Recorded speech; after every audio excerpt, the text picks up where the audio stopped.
hello friends खुलुमबाय नोंथांमोनखौ फिन खेबसेबो आंनि मोनसे गोदान रादाबनि भिडिअ बरायनानै लाहरबाय नोंथांमोना भिडिअखौ जोबजासिम नायलां आरो बेफोरबायदि रादाबनि भिडिअखौ जेब्लाबो मोनबाय थानो थाखाय नोंथाङा आंनि चेनेलखौ साबस्क्राइब खालामाखैब्ला अन्नानै चेनेलखौ साबस्क्राइब खालामनानै हो फैदो दानिया भिडिअखौ जागायनोसै तामुलपुर जिल्ला नाग्रिजुलि ANPL प्रजेक्टआव खामानि मावग्रा सुबुंनि जिउ खहा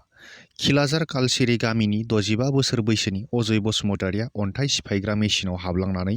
जिउ गोमायो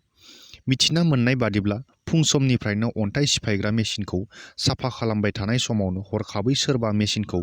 अन खालामनानै होनायाव मानसिया मेसिनाव हाबलांनानै जिउ खोमानो गोनां जायो बे जाथाय जाखांनायनि उनावनो कम्पानिनि बिगोमा सालायगिरिफोरा खारखोमाजोबदों होननानै मिथिनाय जादों बे जाथायखौ लानानै ओनसोलनि सुबुंफोरनि गेजेराव दुंहाव थासारि सोमजिनायजों लोगोसे बे जाथायनि थार बिजिरनायखौ मोननांगौनि थाखाय पुलिस बिफानखौ खावलायो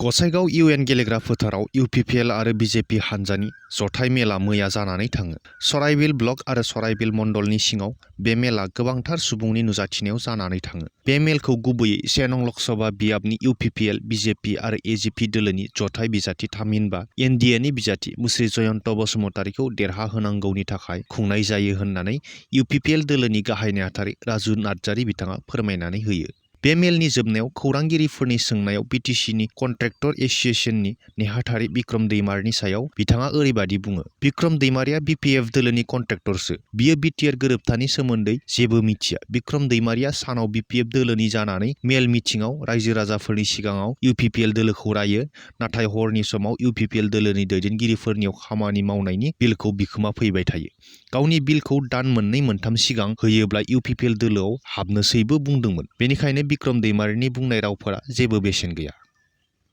बावखुंग्रि बियाबाव BPF दोलोनि जयनिं हाबाफारि लकसभा बिसायख'थिनि समा खाथि सफैनाय लोगो लोगो BTR ओनसोलनि राजखान्थि हान्जाफोरनि फोसावदिंनाय आरो जयनिं हाबाफारिफोर जानायखौ नुनो मोन्दों थिग बेबादियैनो मैया बावखुंग्रि बियाबाव 30 जननि बारा गुबुन गुबुन दोलो एबा आफादफोरनि सुबुंफोरा BPF दोलोआव जयन जानायखौ नुनो मोनो गोदानै जयनिं जानाय सोद्रोमाफोरखौ MCLA दनेश्वर गयारि बिथाङा बरायनानै लायो लोगोसे चिरां जिल्ला हाथिसार प्राइमारियाव गासै 40 BPF हान्जानि नखरफोरा हाग्रा बिफाननि EM रन्जित बसुमतारि बिथांनि नुजाथिनायाव UPPL दोलोआव जयन जानायखौ नुनो मोनो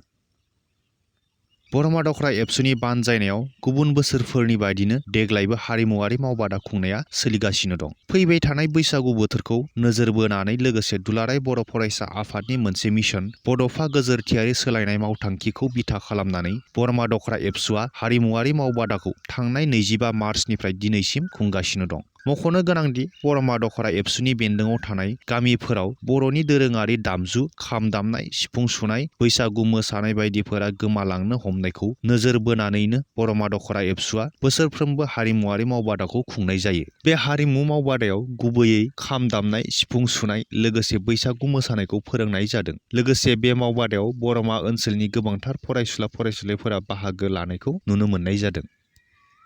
पक्स' आइननि जोहै क'क्राझार जिल्ला बिजिरसालिया गसाइगाव रङियाकुथु गामिनि सनातन मुन्डाखौ 20 बोसोर साजा आरो 30,000 रांनि जुरिमाना फोसावदों मख'नो गोनांदि 2022 मायथाइयाव 22 बोसोर बैसोनि सनातन मुन्डाया उन्दै बैसोनि सासे हिन्जावसाखौ जिनाहारि खालामनानै प्रेगनेन्ट जाहोदोंमोन बिखौ लानानैनो हिन्जावसानि नखरा गसाइगाव पुलिस थानायाव पक्स' आइननि जोहै FIR होनायाव जिनाहारि खालामग्रा सनातन मुन्डाखौ पुलिसआ एरेस्ट खालामदोंमोन बिनि दायावनो बुधबारखालि क'क्राझार जिल्ला बिजिरसालिनि मोनसे जर'खा बिजिरसालिया जास्टिस जयदेब कचनि बिजिरनायाव सनातन मुन्डाखौ 20 बोसोरनि गोब्राब साजाजों लोगोसे 30,000 रांनि जुरिमाना फोसावो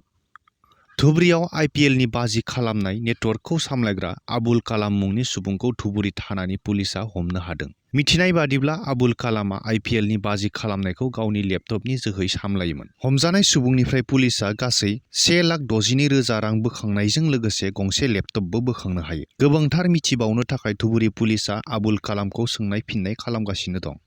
फ्रेन्ड्स दिनैनि बे रादाबनि भिडिअखौ बेखिनियावनो फोजोबथ'नाय जाबाय नोंथांमोना जुदि भिडिअखौ नायनानै मोजां मोनदोंब्ला अन्नानै लाइक खालाम शेयार खालाम लोगोसेनो चेनेलखौ साबस्क्राइब खालामाखैब्ला अन्नानै चेनेलखौ साबस्क्राइब खालामनानै हो गोजोन्थों